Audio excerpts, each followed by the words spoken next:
Welcome to Paintbrush and Ivories, the podcast for artists and curious creatives that connects creativity with the heart and soul. I'm Michelle Walker, and today I'm flying solo.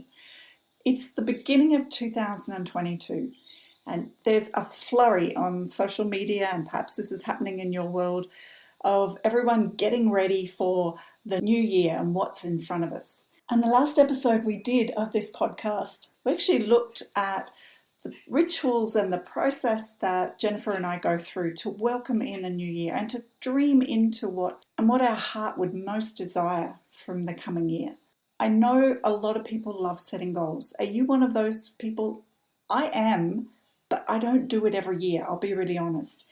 And I know that if we've done our homework and we've read our How to Be Entrepreneurial Artist type books, they all say writing down clear goals will boost our chance of achieving them. And I get that. And today I want to talk to you about a type of goal that I find really, really good for my soul and good for my practice and good for my art business. And that's these things called Big Hairy Audacious Goals. They're the ones that fill us up with energy and make us want to leap out of bed in the morning. And by their nature, the way that we achieve them in the beginning is they're partly known and partly they're a mystery, and there's magic in this. So that's what this episode is all about. I've run my own business for 16 years, and before deciding to dedicate my life to full-time art, I was a business and creativity coach. I've been successfully helping women from all walks of life get free from the stress and struggle they experience and find the path to joyful living. I'm passionate about showing those who are called to blaze their own trail how to do so without losing their inspiration, their creativity, or their sanity. And here's something that I've found for my own business and working with others in theirs. There's a power to this thing called the Big Hairy Audacious Goal. So as we get ready to launch into 2022, I want to share with you what is a BeeHAG, that's a Big Hairy Audacious Goal as it's fondly known as, and why they're so powerful for you and your business as an artist. A simple process to magnetize them so that you're attracting what you need to make them a reality using the skills that you already have. So this is tapping into your genius as a creative. And a critical barrier, something that will absolutely get you stuck, that you need to watch out for, that will really hinder your progress. And if this barrier is present for you, I will give you some hints on what you can do about it and what I've found works. So let's dive in. What the heck are Big Hairy Audacious Goals? So BeeHAGs, as they are known as, was a term that was first coined in the 90s by Jim Collins and Jerry Porras in their book Built to Last, Successful Habits of Visionary Companies. They are a clear and compelling target for an organisation to strive for based on what that company's core values are. And even though Collins and Porras first thought of BeeHAG in the context of really large commercial companies, it's actually relevant for us in our creative business and lives. So what's so powerful about a BeeHAG? Well, there's lots of clues in the name. These goals are big, so they stop us from thinking too small, too timid. They're hairy because they're not immediately clear about how they can be achieved. And they're audacious. I think of the audacious bit just comes from thinking wild and out of the box. It's kind of like, who am I to be having such a big goal? That's the kind of audacious bit. So a BeeHAG is bold, bold in capital letters. It's your Emmy, it's your Archibald, it's a climb Mount Everest type of activity for your art practice. In the busy life of being an artist and making decisions about what opportunities to jump on and others to let go, you can check in with this question, will this take me closer to my BeeHAG? And despite being long-term, they can create a real sense of urgency and clarity of the direction that we need to go in. And when we're passionate about something that the goal represents, it's really very energizing. Here's some good ideas about what makes a good BeeHAG, and I put good in the sort of air quotes as I'm waving my fingers around. It needs to be part exciting and part scary. It really needs to be a stretch for you. That's the scary bit. It also needs to be quite clear and compelling. So something that you're absolutely certain of whether or not you've hit the goal or you haven't, And compelling is that it actually gets you juiced up, you get excited when you think of it. And in that case, you need to care deeply about what the goal represents. So I wanted to share a couple of examples of BeeHAGs that I've had in the last couple of years. And some of them start back in my early creative career. So in the mid-80s, was working for a photographer as a photography assistant and a post-production assistant. And I decided that in my hometown, which for those of you from Australia listening, was Brisbane in the mid-80s, which I've got to say was not that exciting. My first goal was to go to Sydney and work in the industry. Sydney was a very difficult market to break into, or I thought so at the time. And I managed to do that.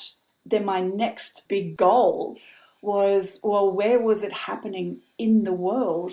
And London was the place. When it came to film and television and video production, London was the epicenter. They had developed digital editing. It was very exciting.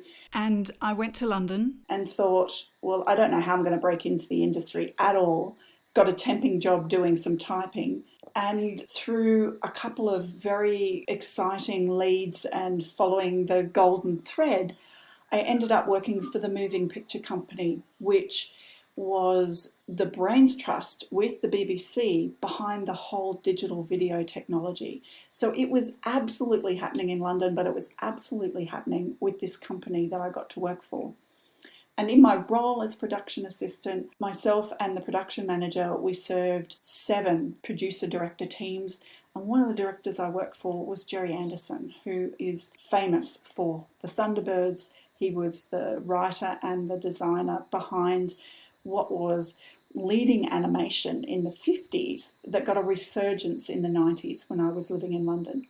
So that was a very big, hairy, audacious goal from my hometown in Brisbane to go, I'm going to go to London and work in the epicenter of video. And it happened. So did I know how it was going to happen when I first set out from Brisbane to Sydney? No, I did not. And part of this whole process of BeeHAGs is that you don't know the stepping stones. And I want to talk a little bit more later in the episode about what that does to our brains and sometimes to our thinking. The other really wonderful BeeHAG, and I want to share 2 more that really made a difference in my life. One was very much a project-based, Big Hairy Audacious Goal, and that was to be an author of a book. Now, I wouldn't have thought that creative writing was my shtick, as it were. I've done lots of writing for business in my consulting life, and it was actually a series of serendipitous moments that made the book unfold. And Jennifer's also an author, and she's had a different kind of journey with her coming to write books. Mine was very much right out there on the horizon, this idea of writing a book. The story of its genesis, if you like, was coming to a business breakfast meeting and meeting someone who asked me a question which triggered a whole lot of aha moments for me. And then I went ahead and then over the next 12 months wrote my book. So if you haven't discovered my book, it's 20,000 Brushstrokes, and it's something that I'm immensely proud of. But the story of it in relation to Big Hairy Audacious Goal is I never thought I was a writer. I never thought I could start and finish a book. I always looked at others with great admiration. I had no idea how one does that, how one goes about being an author. And all the back end of it with publishing and all of that, designing covers, etc., was all a total mystery to me. So I got really inspired by this idea that we can shift our reality through having these big, hairy, audacious goals. And my last one that I want to share with you, so you get a flavor of the kind of thing that I'm talking about when I talk about big, hairy, audacious goals, was 2.5 years ago, I asked myself the question, and in a way it was a sort of a sneaky goal because I did it as a question to myself. What if I turned my whole working life around and instead of running my consulting and coaching business as my main activity with my creative practice on the side, so I've had a creative practice on the side since 2002, so that's actually coming up to 20 years. But when I made this question a reality, which is what if I moved my art practice to the center of my working world, it was so exciting and damn scary that I could barely contain myself. And part of that was about how can I earn money? You know, I'm used to running a business where I have clients and consulting projects, and I provide my professional services in the form of facilitation and training. And while it's, really creative, the work that I do, I teach business people how to think more creatively. It wasn't about me in my art practice, and that was the difference. So it no longer served me to be doing my art practice as a side gig. So when I asked myself the question, it kind of was a BeeHAG in stealth. What if I put my art practice at the center of my world? And I meant my working world, but actually it probably was my world. I love my husband and I love my dog and I love my family, but it kind of felt like the art went to the middle of my life. And what that did was actually allow me to invest and embrace my art practice so much more. So there's some examples of BeeHAGs, and you get the sense of how they're part exciting, part scary, how they really need to be kind of energizing for you, and they need to be absolutely in line with your core values, and you have to deeply, deeply love what the goal represents. And in all those cases, I absolutely did. So let me ask you, have you got a big, hairy, audacious goal? Is there something that pops to mind as you're listening to this episode? Because if there is, I'd love it for you to follow on with this next process. This process that I'm going to run you through now, which is a simple process to magnetize your BeeHAG so that you're attracting what you need to make it a reality. It's something you really need to do while you can be very still and focused. So if you've got an opportunity now to sit quietly and perhaps even close your eyes and follow along with the creative visualization that we're going to run through, that would be the best way to get the most out of this next section. If you can't right now, if you're out walking and you can't grab a seat on a park bench, or if you're actually driving, it probably won't be as powerful, but feel free to listen along. And if you absolutely can't right now, then I suggest pausing the episode and coming back, because it really is a really valuable exercise, this creative visualization.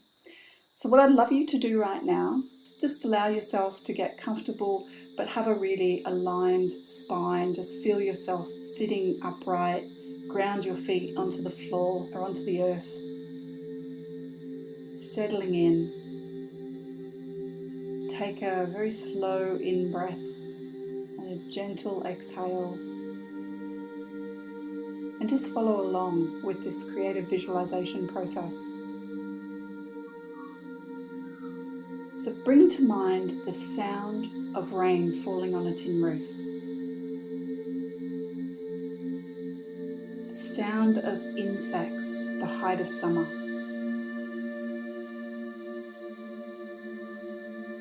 The sound of children laughing. The sound of your favorite music, whatever that might be.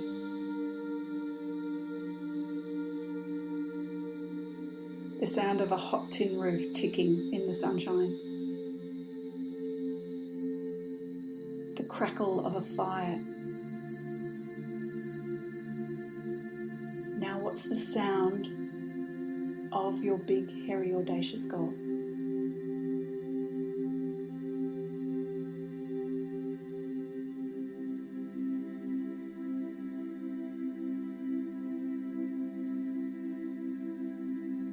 Now bring to mind the smell of freshly baked bread.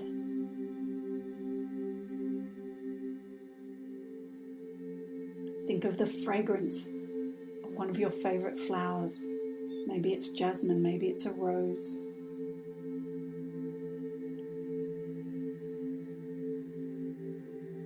The smell of the forest after rain.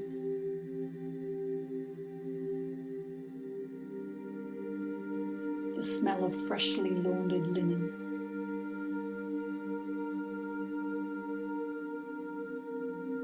If your big, hairy, audacious goal had a fragrance, what would it be?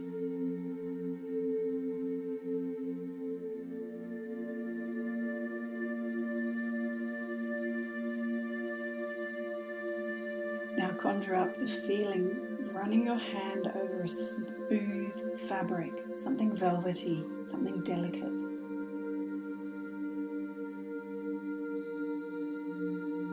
Now imagine what a handful of cold marbles feels like.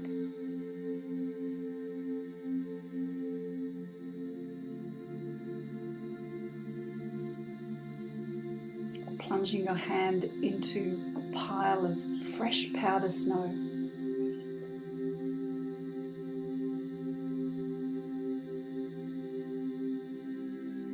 The roughness of the skin of a pineapple.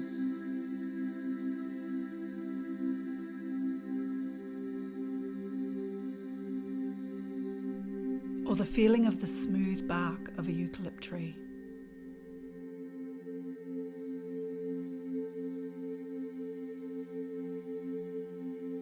The feeling you get when you run your fingers through an old favourite book, feeling the paper and its texture.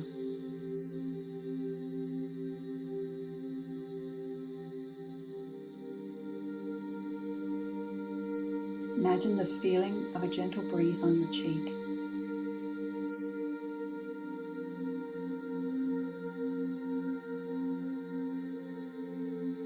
If your BeeHAG had a feeling, what would it feel like?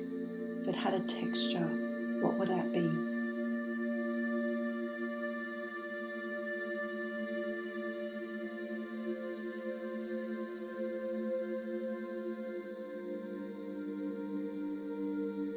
Now bring to mind the blue of a clear winter sky.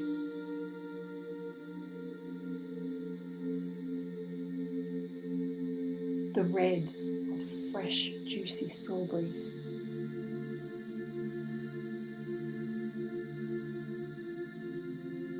The green of a dappled forest in shadow and light. And the white of a perfectly fluffy cloud. The pink of the rosy cheeks on someone you love when they've been outside in the brisk cold winter's morning.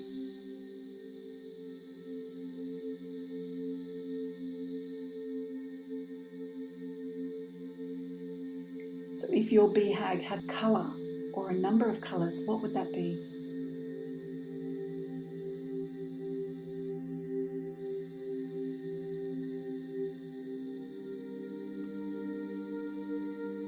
Now conjure up the taste of freshly brewed, strong, dark coffee.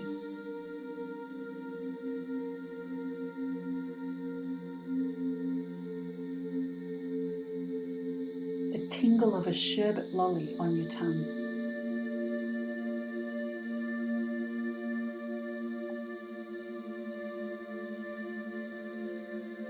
Taste of juicy, ripe mango.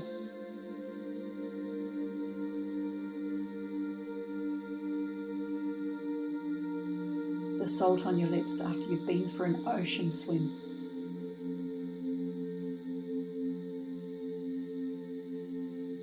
If your BeeHAG had a taste, a flavour, what would it be?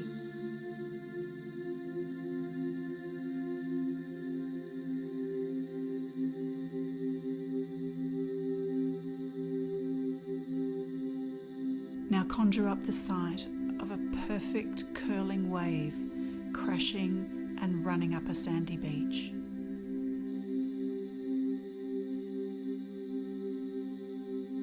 Bring to mind the image of looking up from the base of a really tall tree up into the canopy.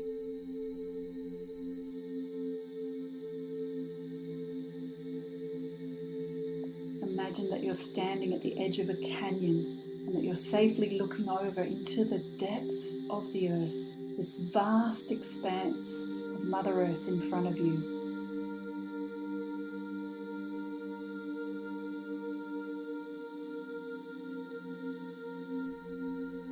Imagine you're standing in a meadow in summertime and it's filled with wildflowers.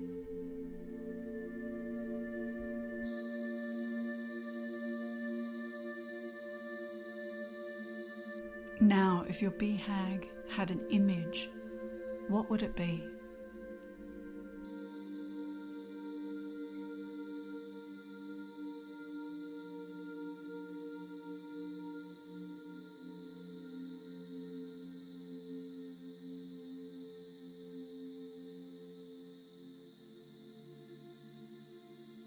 So our creative visualization process is now coming to an end.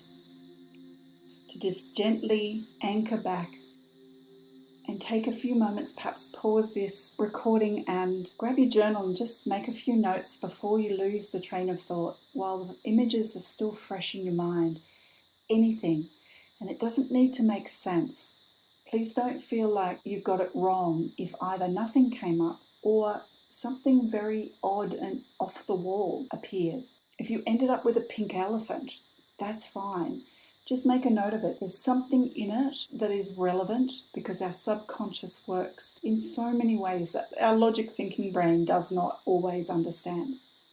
So now we've finished that process. It is a really useful process to do in a whole range of circumstances, but I really love doing this creative visualization when I'm talking about my Big Hairy Audacious Goals because of that whole aspect where part of it's known how to get there and part will be unknown. Part of it will be new, and that's why it's so exciting and why it's a bit daunting. And I love this idea, and it's a quote from Ellen Johnson Sirleaf: "If your dreams don't scare you, they're not big enough." And that's from the book This Child Will Be Great, which is a memoir of a remarkable life by Africa's first woman president. So I really love the idea that we need to dream big in order to be able to stretch and do more than we ever thought was possible. And one of the things that happens, and I love brain science. I'm a bit of a nerd when it comes to brain science, partly because it has such a role to play in our creativity and our business life. And I want to talk just a bit about what happens when we're launching out on a new endeavour where it is partly unknown. One of the realities is our brain can, depending on your life experience and your life circumstances, this will be different for different people. So just have a think about, how does this relate to you, or does it even relate to you? Where have you learnt to avoid the risk of doing something scary? And this is the potential for the part of our brain that keeps us safe, that is really scanning all the time for risk, things that we might not either do well at or just get ourselves hurt by. And that will keep us from really lifting up and stretching into our biggest, hairiest, most audacious goals. It will make us tend to want to stay small, tend to want to be more timid with our goal setting, with how adventurous our endeavour is going to be. My example is, if I had have learnt somewhere in my life that I couldn't write and that I actually had very poor writing skills, the idea of authoring a book would have possibly been too daunting and too much of a risk of failure. And that's where we can get ourselves hooked up. So have a think about this question. Have you ever had anything in your life that you've really truly wanted to achieve, really truly believed in with all your heart, with all your soul, and you've gone out on that limb and you've pursued that dream and it didn't come off? But there's been some kind of sense of failure. If you've got anything in your life like that, if you can say yes or possibly yes to that, it's possible to have what they call a goal fracture, or Margaret Lynch calls it goal trauma. So where you've set a goal and you've really invested in it, and perhaps lots of people around you have said, no, it'll never work. And you've said, absolutely, I'm not listening to you, it's absolutely going to work. And on you've gone. And there may have been financial loss, there may have been relationship damage or loss through pursuing that goal. that big goal that you had, and it didn't work out. That can leave you with a thing called goal trauma. And if you feel like that is real for you, you need to do some clearing on that. Because if you go into setting a big, hairy, audacious goal for 2022 and you've got that history in your experience, it is actually going to interfere with how successful you're going to be. Now, you may have come across this information before, and I just want to reiterate one, that we are wired to be negative sensitive. So we will pay attention to negative stories and negative experiences and hold them to keep ourselves safe. We keep those negative experiences in our short-term memory. It's part of what the evolutionary psychologists say has kept the species alive. So in a very simple and real sense, our ancestors would have physically scanned the horizon and gone bush, bush, bush, tiger. So our brain is good for noticing the difference and also noticing what might be a threat. If we have a bad experience where we've judged ourselves to be lacking in some way, we will keep that experience, even if we're not thinking about it consciously. It will be in our short-term memory to avoid things that look like that might set us up for the same failure. So we scan for things that take us out of our comfort zone, where we go into the unknown, where we go into the uncharted. That will be avoided. And so if we've got that at play, do we set smaller, more timid targets? But we will actually not be open and alert to see opportunities as they come to us. So what to do about it? My great go-to are two things. So I give you two options that I use all the time, both personally and with my coaching clients. Emotional freedom technique, which is also known as tapping. It's a brilliantly simple technique, and if you don't know about it, I encourage you to investigate it for yourself. In a nutshell, it works on the mind-body connection, and it helps you pull cortisol, which is one of the main stress hormones, out of the body so you can get out of the survival brain and back into your amazing creative brain that you need to be working from to be able to see solutions and the opportunities. So this is me sharing some of the nerdy brain science stuff that I love.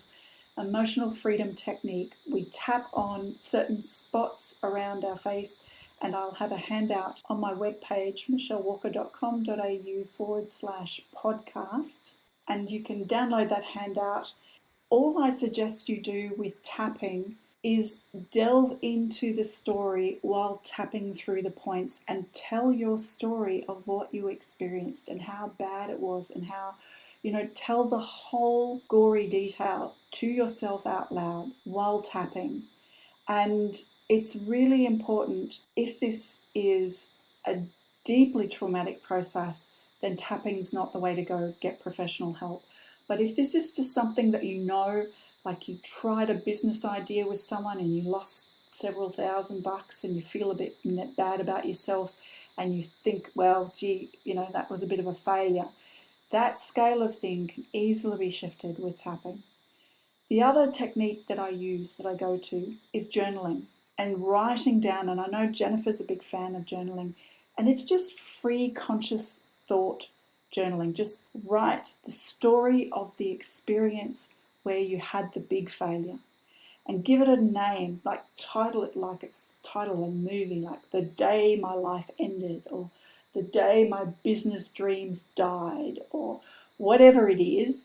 And write that story with all the detail of who did what and who said what and how you felt and what you then did. The important thing to really look for is, what are the things that you said to yourself? And then allow yourself, once you've done that journaling or once you've done the tapping, the next step is to really give yourself forgiveness and acknowledge that where you were at that time, you did the very best you could with what you had. Now, your older self has more resources and more knowledge and more skills, and you can bring that to the next big, hairy, audacious goal. So give yourself forgiveness for anything that needs to be forgiven, and give others who played a role in the story any forgiveness that you need to give to them to let it be. And then really look at what you learned. What were the gems? What did you gain? What did you learn that you can take forward? And really mine the story, like dig out the gems and write them down. So that's the process I recommend if you find that you do have some kind of adverse experience in your life, whether it's business or personal, where you have tried something that you deeply, truly believed. You went in search of a big dream and it didn't succeed.